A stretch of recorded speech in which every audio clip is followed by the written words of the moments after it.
আসসালামু আলাইকুম। আসসালামু আলাইকুম। কেমন আছেন সবাই? আশা করি সবাই অনেক ভালো আছেন, আমরাও অনেক ভালো আছি। তো এখন হলো রেডি হয়ে গেছি, এখন হলো যাচ্ছি, রাত 8টা বাজে। তো এখন হলো আমরা রেডি হয়ে গেছি, এখন যাচ্ছি ডক্টরের কাছে। ডক্টর নিজে ফোন দিয়েছে কারণ আমাদের জন্য অপেক্ষা করতেছে, আর আমরা বাসায় বসে বসে মনে করেন বলতেছি এখন যাই, 10 মিনিট পর যাই, 5 মিনিট পর যাই। আমি ভাবছি আরো লোকজন আছে, বাট ডক্টর নিজেই ফোন দিয়েছে যে তোমরা তাড়াতাড়ি আসো, আমি অপেক্ষা করতেছি তোমাদের জন্য। তো এই জন্য ঝটপট 1 মিনিটের মধ্যেই হলো আমি রেডি হইলাম বলতে আমি এমনি যেভাবেই আসি ওইভাবেই গেলাম। এখন আসলে ওই এটা নাই যে আমি কিছু একটা ঠোঁটটা পুরাই কালো, আমার ঠোঁট এমনি তো অনেক ব্ল্যাক, এই আমার এখানে হলো তিল পড়া এদিকে দিতে, এই জন্য খুবই বাজে দেখা যায়। অনেকে ঠোঁট নিয়ে অনেক মন্তব্য করেন, যাই হোক এটা ইগনোর করি আমি। ওইটা যদি মাথা নিয়ে তাহলে আমার জীবন অতিষ্ঠ হয়ে যাবে। তা এখন হলো ভাগদৌড় করে হলো যাচ্ছি, লাইট সবগুলো জ্বালানো।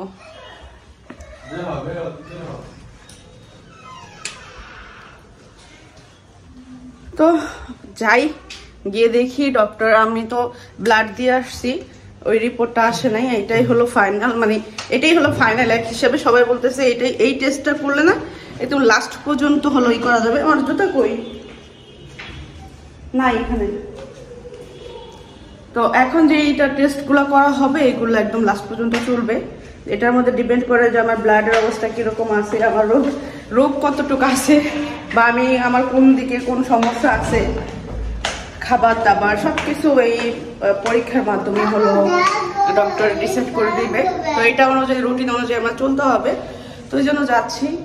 আমার যাইতে ইচ্ছে করতেছে না, আমিও ভাবতেছি যদি সে পারতো তাহলে তাকে বলতাম যে তুমি যাই কথা বলে আসো ডক্টরের সাথে, কিন্তু ওটা পসিবল না। তো এই জন্য আমি নিজেই যাচ্ছি। আসলে আজকে একটা জিনিস দেখে অনেক বেশি অবাক হলাম, আজকে একটু অনেকটা ঠান্ডা, মানে অনেক ঠান্ডা, মানে যারই দেখতেছি শীতের পোশাক, এবং কি আমার নিজেরও একটু ঠান্ডা ঠান্ডা লাগতেছে। ওই আমি এতদিন তো বের হলাম, আমার তো ঠান্ডাই লাগলো না, আজকে একটু বেশি ঠান্ডা লাগতেছে, ফিল করতেছি বেশি। কে বলছেন অসুস্থ? তাই ঠান্ডা লাগতেছে না, আজকে ঠান্ডা হয় না। দেখো আমি একটা গেঞ্জি পরে বেরিয়েছি। আমি আগে থেকে এখন 2 দিন ধরে অনেক বেশি সুস্থ। এটা কি মেডিসিন খাওয়ানো হইতেছে না কি হইতেছে জানি না, বাট আমি 2 দিন ধরে অনেক বেশি নিজের সুস্থ মনে করতেছি, ফিল হইতেছে।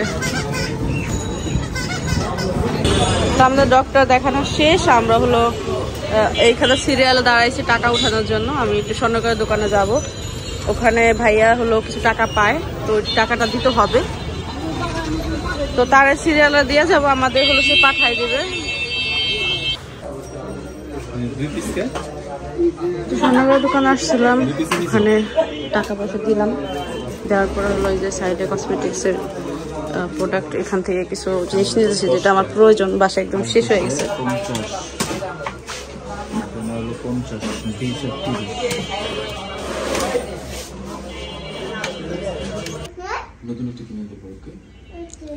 বিছনা উপরে যায় বসো। তো ডক্টরের কাছ থেকে আসলাম, ডক্টর যা জানাইলো তা শোনার পর থেকে তেমনিতে একটু মাথা ঘুরাইতেছে, চিন্তায় কি হবে আমার। তো এত বছর আমার আপু বলতো, সাবিনা আপু, বড় আপু সবাই বলতো আস্তে আস্তে টেস্ট করাবে, রক্ত টেস্ট করা, দেখ থাইরয়েড আছে কিনা, থাইরয়েড বল না, থাইরয়েড। তো এটা আমার ছিল না, আমি আবদিয়ার সময় চেক আপ করছিলাম তখন ছিল না, তারপরে তার চেক আপ করা হয় না এরকম ভাবে। তো এবার যখন আমি টেস্ট দিলাম, টেস্ট দেওয়ার পরে মনে করেন আমার রিপোর্টে আসলো আমার থাইরয়েড আছে।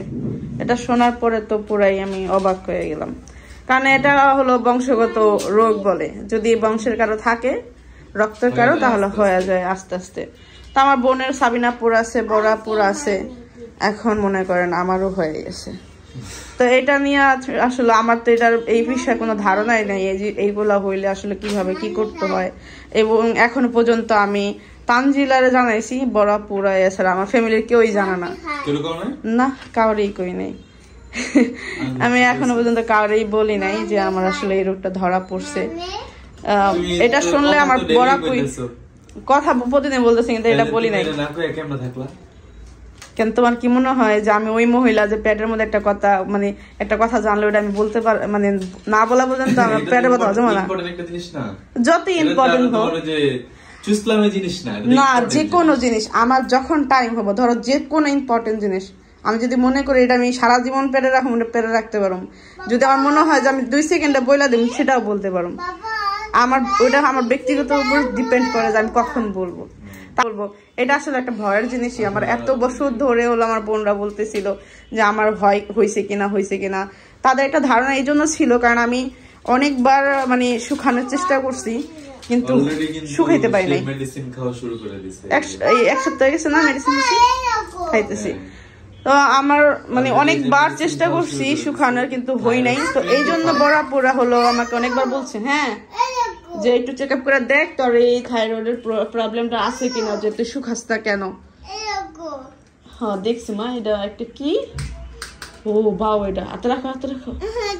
এই হলো বিষয়, সবাই দোয়া করবেন। আর আসলে এই রোগ সম্বন্ধে আমি তেমন কিছু জানি না, খাবার দাবার বা কি কোনটা খাইলে এটা আসলে এটা থেকে একটু দূরে বাঁচা যায়। আমি তো যতটুকু দেখছি, কারণ থাইরয়েড চিনি হলো আমি জানি না, আমি আমার বন্ধুরে দেখছি বড় করে। আমি শুধু এতটুকু জানি থাইরয়েড হলে সকাল সকাল মনে করে যে 1/2 ঘন্টা আগে খাইতে হয় একটা মেডিসিন, এইটাই।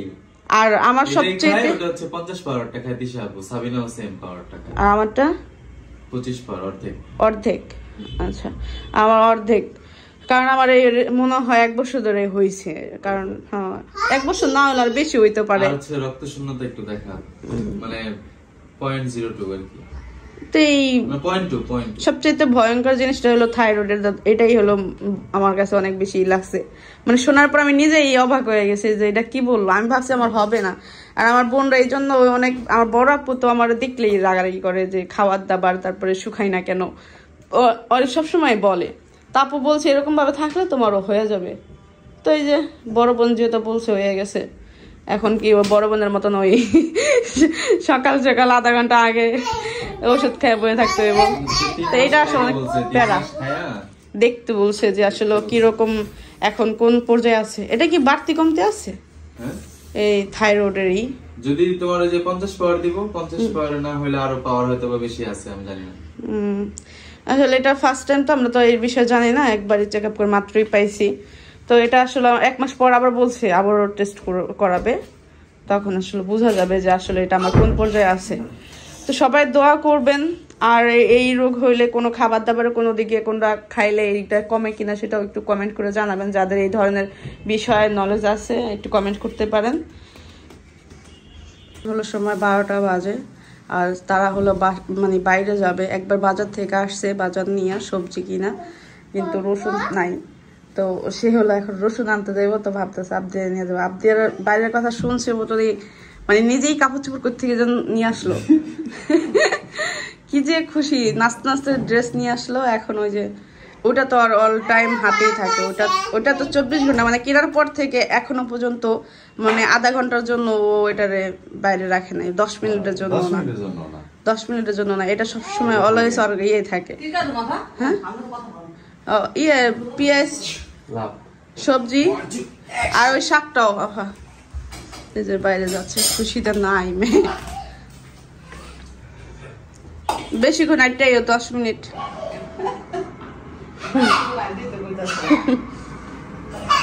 রান্না পারেন না, এটা নারকেলের এটা অর্ধেক খেয়ে ফেলছে। আপদিয়ে খাইতেছে, ছোট এক পিস আপদিয়ে খাইছে, এটাও আপদিয়ে খেতেছে। আমি এখন পর্যন্ত মুখেই দিই নাই, কারণ মিষ্টি খেতে না করছে দেখে আমি আর মুখে দেই নাই। কিন্তু এটা অনেক মজার, একটুখানি মুখে দিচ্ছিলাম আমি। এই যে আজকে রান্না, এই যে এখানে দেখতে পাচ্ছেন লাল শাক আর ইলিশ মাছ দিয়ে হলো বাবু হলো এই যে খাইব কি যেন কয়, সিম ফুলকপি আর আলু দিয়া তরকারি হয় না, ও কয় অনেকদিন ধরে কইতেছে, মানে 1 সপ্তাহ হয়ে গেছে বলতেছে। তো আজকে বললাম যে যাও নিয়ে আসো। আর আজকে অনেকটা ঠান্ডা বাইরে, করতেছে। আজকে তাড়াতাড়ি রান্না বসাই দিছি, ভাবতেছি রান্না বান্না শেষ করে খাওয়া দাওয়া করে একটু বাইরে যাবো। অনেকদিন ধরে ঘরের মধ্যে শুয়ে সময় কাটাইতেছি, একটু বাইরে যেয়ে ঘুরে আসবো। আর এই ছোট্ট একটা মাছ তো আমরা খাই না, কিন্তু মাছের যে একটা ঘ্রাণ, একটা ঝোল তরকারির মধ্যে যায়, ওই ঝোল এইটাই খাই আমরা, তরকারিটাই খাই, মাছ খাওয়া হয় না। মাছ হয়েছে গ্রামে গেলে মাছ ভাজা দিয়ে খিচুড়ি দিয়ে খাওয়া হয়। তো তো তারা সেই যে বাইরে গেছে, এখন পর্যন্ত আসার নাম নাই। 1 ঘন্টা হয়ে গেছে, আবদিয়া বাইরে গেছে, আবদিয়ার বাবু এখনো পর্যন্ত আসে নাই। তো এইখানে হলো আমি রান্না বান্না করতেছি। এখানে কালকে যে তরকারিটা আছে, অনেকগুলো তরকারি রান্না করছিলাম, তো প্রায় 1 কড়াই তরকারি রান্না করছিলাম, এই জন্য এতটুকু হয়েছে। আর এইখানে হলো দেখতে পাচ্ছেন ইলিশ মাছ কেটে রাখছি, লাল শাক আর হলো সবজি। অনেকেই সবজি খেতে বলেন আমাকে, তো এই সবজিটা আসলে বাবুর পছন্দের ছিল, অনেকদিন ধরে সে বলতেছে এটা খাবে। তো আজকে হলো সিম, আলু আর ফুলকপি দিয়ে হলো এই সবজিটা রান্না করবো, ইলিশ মাছ দিয়ে খাইতেছে। আজকে এই হলো আমার রান্না বান্নার প্রস্তুতি।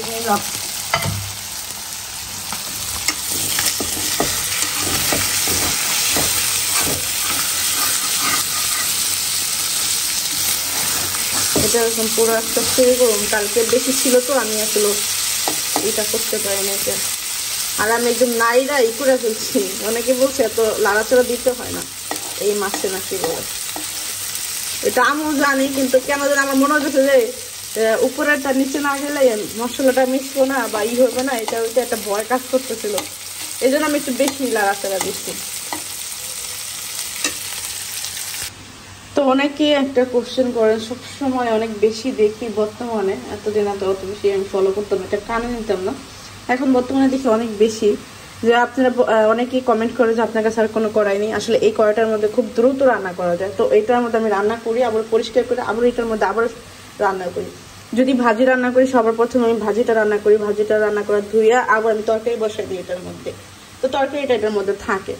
তো বিষয় হলো এইগুলা যে এটা না অনেক দ্রুত রান্না করা যায়। ফ্রাই প্যানের মধ্যে রান্না করতে গেলে না, ফ্রাই প্যানটা গরম হইতে সময় লাগে, অনেকটা সময় লাগে, আর আমি রান্না করে বেশিক্ষণ দাঁড়ায় থাকতে পারি না। তো আমি ভাবি যে এটার মধ্যে তাড়াতাড়ি রান্না করে আসলে রান্না করতে খাওয়া মানে তাড়াতাড়ি যেতে পারলে এগুলো বাঁচি, এরকম একটা মাথার মধ্যেই থাকে। তো এই জন্য হলো অনেকেই কমেন্ট করেন যে আপনি কি নোংরা একটা কড়াইয়ের মধ্যে। আসলে কড়াইগুলো এইগুলো কিন্তু এইরকমই কড়াইগুলা, এটা সাদা ধবধবা হওয়ার মতো কড়াই না, এটার মধ্যে রান্না করা হয় অল টাইম, এটার মধ্যে প্রচুর পরিমাণ রান্না করা হয়। যদি আমি 2, 3, 4 আইটেমও রান্না করি, তাও আমি এটার মধ্যে রান্না করি। খুব কম ফ্রাই প্যানের মধ্যে পোলাও রান্না করলে ফ্রাই প্যানে, বেশি তরকারি রান্না করলে আমি ফ্রাই প্যানের মধ্যে রান্না করি সময় নিয়ে। এছাড়া কিন্তু আমি এটার মধ্যে রান্না করি। আমি হলো লবণ খুঁজতেছি, কথা বলতে বলতে লবণ নিয়ে ভুলে গেছি। তো এই জিনিসটা নিয়ে এত বাজে কমেন্টের কোনো কথাই আসে না, এত বাজে কমেন্ট আপনারা করেন যে এটা আসলে একটা সাধারণ একটা বিষয়, যে আমার আসলে ভালো লাগে, তাড়াতাড়ি হয়, এই জন্য আমি এটার মধ্যে একটু বেশি রান্না বান্না করি। আর মেয়েরা দেখবেন যেটার মধ্যে বেশি রান্না বান্না করতে করে মানে সহজ মনে হয়, তারা কিন্তু ওটার মধ্যে ওই পাত্রটার মধ্যে বেশি রান্না করে। প্রত্যেকটা মধ্যে দেখবেন ফ্যামিলির মধ্যে যে কোনো একটা পাত্র আপনার রান্না করতে খুবই ভালো লাগে, মানে সেটা যদি ভাঙাও যায় অর্ধেক, তাও মনে হয় যে এটা কেন ভাঙছে, এটার মধ্যে রান্না করে আমার এত আরাম লাগে বা এত ভালো লাগে। এই জিনিসটা যারা মেয়ে মানুষ রান্না বান্না করে তারা জানে যে রান্নাঘরের খুন্তি, সব খুন্তি কিন্তু মানুষের হাতে মানানসই হয় না, সব কড়াই আবার মানানসই হয় না। যে এই যে আমার মাকে নিয়ে অনেকেই অনেক কথা বলেন যে মা কেন এই যে গোল একটা চামচ দিয়ে রান্না করে, মার হাতে ওই চামচটা মা অনেক মানে সব কাজ করে সে শান্তি পায়, মাংস নাইরা, শাক নাইরা, বেশিরভাগই দেখবেন মানে সে ওই চামচটা দিয়ে রান্না করে। তারা যদি অন্য খুন্তিও দেওয়া হয়, আমাদের বাড়িতে 4-5টা খুন্তি, কিন্তু সে ওইটা না, সে গোল চামচ দিয়েই রান্না করবে। তো এটা হলো হাতের একটা কাজ, যে হাতে যেটা আসলে যেটা কাজ করে শান্তি পাওয়া যায়, মানুষ ওইটাই পছন্দ করে। তো এটার মধ্যে আমি রান্না করে ভালো লাগে, আমার আবার তাড়াতাড়ি হয়, তো এই জন্য আমার এটা ভালো লাগে। তো এটা নিয়ে অনেক বাজে কমেন্ট করেন, এগুলো আসলে করবেন না, শুধুই আপনারা যারা কাজ করেন তারা নিজেরাও জানেন। আর ছেলে মানুষ এটা তাদের আলাদা বিষয়, যে ছেলে মানুষগুলো আসলে কমেন্ট করেন তারা আসলে নিজেরা রান্না বান্না করে খান জীবনে কিনা তা তো জানি না, শুধু মানে মেয়েদের উল্টাপাল্টা কথা বলে অভ্যাস। কিছু পুরুষ আছে, ওই যে আমরা মাইকা পুরুষ বলি, যে মেয়েদের কাজের মধ্যে শুধু খুদ ধরে। তো তারা যদি আমার কাজে যদি খুদ ধরে, সেটা আলাদা বিষয়, কারণ এরকম পুরুষ আমাদের আশেপাশে অনেক দেখি আমরা, যে মেয়েদের কাজে ভুল ধরে শুধু, যে এটা কেন এইভাবে, এটা কেন এইভাবে। জীবনে কাজ করে দেখছেন কিভাবে কাজ করতে হয়, কিভাবে রান্না করতে হয়, কিভাবে করতে হয়, কিভাবে সংসার করতে হয়, এটা কখনো করছেন না? মেয়ে মানুষ কিভাবে কি করলো, এটা এইভাবে হইলো না, এটা ওইভাবে হইলো না, সেটা খুদ ধরেন। তো এইগুলো আসলে কিছু পুরুষের কি সব পুরুষ আবার এরকম না, অনেক পুরুষ আছে যা রান্না করে দেয় সামনে সেটাই খায়, ওইটা খাইয়ে অনেক খুশি থাকে। যাই হোক, আমি আপনাদের সাথে গল্প করতে করতে কিন্তু আমার শাক কিন্তু অলরেডি হয়ে যেতেছে, সেদ্ধ হয়ে যেতেছে।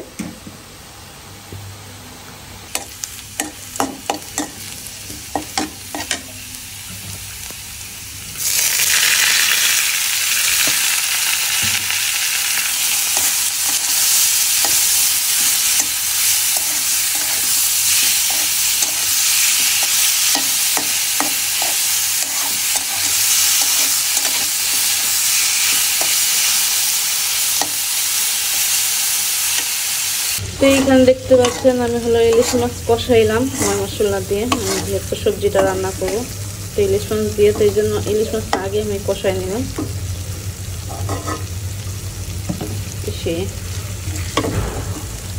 এমনি মশলার কম করে হয়ে গেছে, সে জায়গায় মশলা নিচে পড়া যায়। ইলিশ মাছটা উঠাই নিলাম, এখন সবজি দিয়ে দেবো। ও মা, সবজি দিয়ে কতগুলো হয়ে গেছে, এক করে হয়ে গেছে। কাঁচামরিচের ঝালটা একটু বেশি দিই, কারণ কাঁচামরিচের ঝালটা একটু বেশি খাই, ঝালটা একটু কম দেওয়ার চেষ্টা করি। আস্তে আস্তে নাড়া দিতে হবে।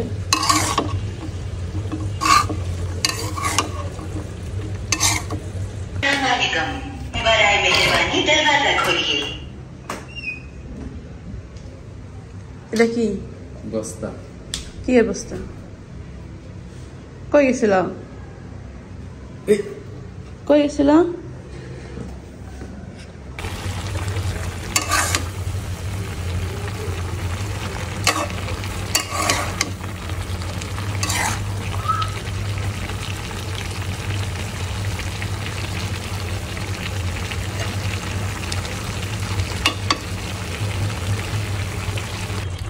এই দেখতে পাচ্ছেন আমাদের মজাদার তরকারি হয়ে গেছে। তরকারিটার অপেক্ষা ছিল প্রায় এক সপ্তাহ, তো ফাইনালি তরকারিটা আজকে রান্না করে ফেলছি।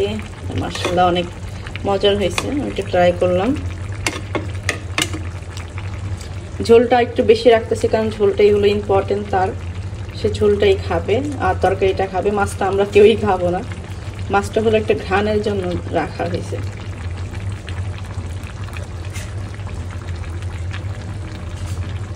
তো শীতের দিনে আসলে গরম গরম খাবারটা খেতে বেশি মজা লাগে। এমনিতে একটু ঠান্ডা, তার মধ্যে গরম ভাত দিয়ে তরকারি। এই দেখেন, বসো।